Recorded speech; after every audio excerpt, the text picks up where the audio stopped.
नमस्कार दोस्तों। आज हम राहुल गांधी के भारत जोड़ो यात्रा के बारे में बात करेंगे, क्योंकि हम देख सकते हैं पिछले 2 महीने से टीवी चैनल न्यूज़पेपर में इसी पद यात्रा का ट्रेंड चल रहा है। तो राहुल गांधी ने पद यात्रा क्यों निकाली और उसके पीछे क्या कारण है, इसके बारे में आज बात करेंगे। राहुल गांधी का कहना है कि जब से बीजेपी सत्ता में आई है तब से भारत के हालात बिगड़ते जा रहे हैं। मतलब भारत में हिंदू मुस्लिम दंगे बढ़ रहे हैं, महंगाई बढ़ रही है, बेरोजगारी बढ़ रही है, किसानों की आत्महत्या हो रही है, जवानों के साथ खिलवाड़ हो रहा है, बड़े बड़े घोटाले हो रहे हैं, जैसे कि राफेल घोटाला हो गया, नोटबंदी का घोटाला, काला धन घोटाला, नीरव मोदी, मेहुल चोकसी, विजय माल्या घोटाला। इस तरह के बड़े बड़े घोटाले हो रहे हैं, जिसकी वजह से भारत मंदी की तरफ जा रहा है।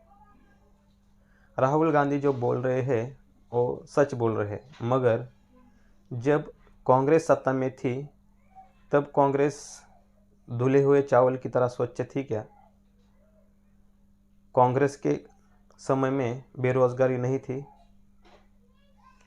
कांग्रेस के समय में महंगाई नहीं थी? कांग्रेस के समय में दंगे फसाद नहीं होते थे? जब कांग्रेस सत्ता में थी तब ये सब कुछ होता था। बड़े बड़े घोटाले भी हुए हैं, जिप घोटाला, 2G घोटाला, चारा घोटाला, बोफोर्स घोटाला।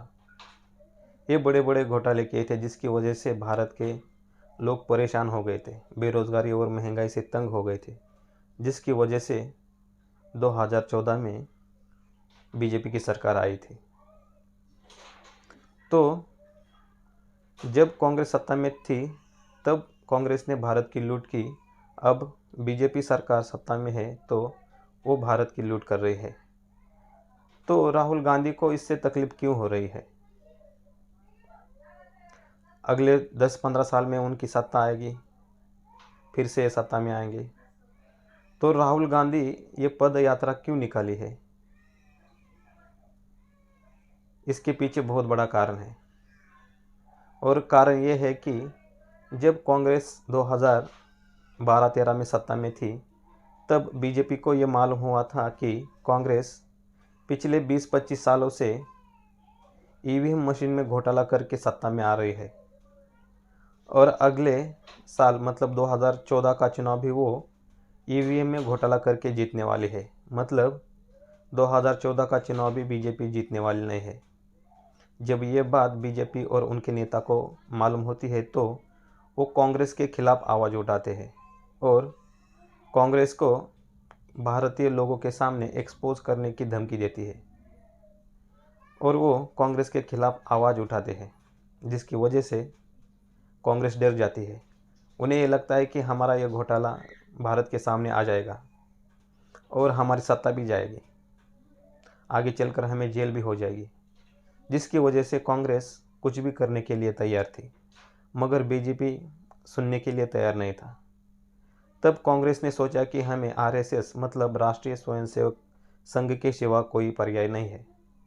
तो उन्होंने राष्ट्रीय स्वयंसेवक का सहारा लिया, और उसी बीच राष्ट्रीय स्वयंसेवक संघ आरएसएस, कांग्रेस और बीजेपी में एक समझौता हुआ कि अगर कांग्रेस अपना घोटाला और बेईमानी छुपाना चाहती है तो अगले 10 साल के लिए बीजेपी को सत्ता में लाना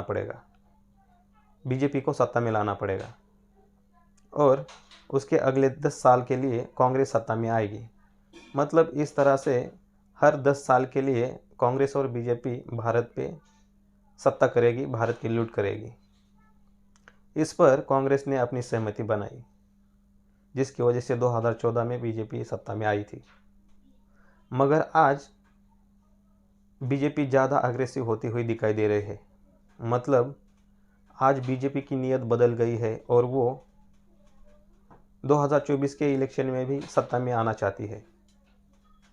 जिस प्रकार उन्होंने आरएसएस के सामने एक समझौता किया था, उससे भी उनसे कोई फ़र्क नहीं पड़ रहा है। और ये बात राहुल गांधी समेत सभी उनके कांग्रेस के नेताओं को मालूम हुई है, जिसकी वजह से वो बीजेपी पे नाराज़ है। मगर बीजेपी का ईवीएम घोटाला भी वो लोगों के सामने नहीं ला सकते, क्योंकि वो भी उसमें फंसे हुए हैं। उसकी वजह से राहुल गांधी सड़क पर उतरे हैं और बीजेपी को एक्सपोज करने के लिए राहुल गांधी ने भारत जोड़ो यात्रा निकाली है। इसमें महत्वपूर्ण ये बात है कि सत्ता में बीजेपी आए या कांग्रेस आए, भारत तो लूट होती ही रहेगी।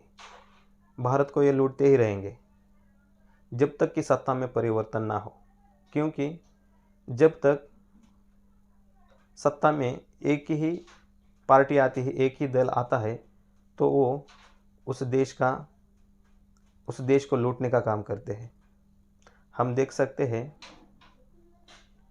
अगर कोई सत्ता 10 या 20 साल के लिए किसी देश पर सत्ता करती है, तो वो देश लोकशाही से हुकुमशाही की तरफ मुड़ जाता है, जिसका परिणाम वहाँ के लोगों को भुगतने के लिए पड़ता है। जिस तरह से आज बीजेपी कर रही है, बीजेपी आज हुकुमशाह की तरह काम कर रही है।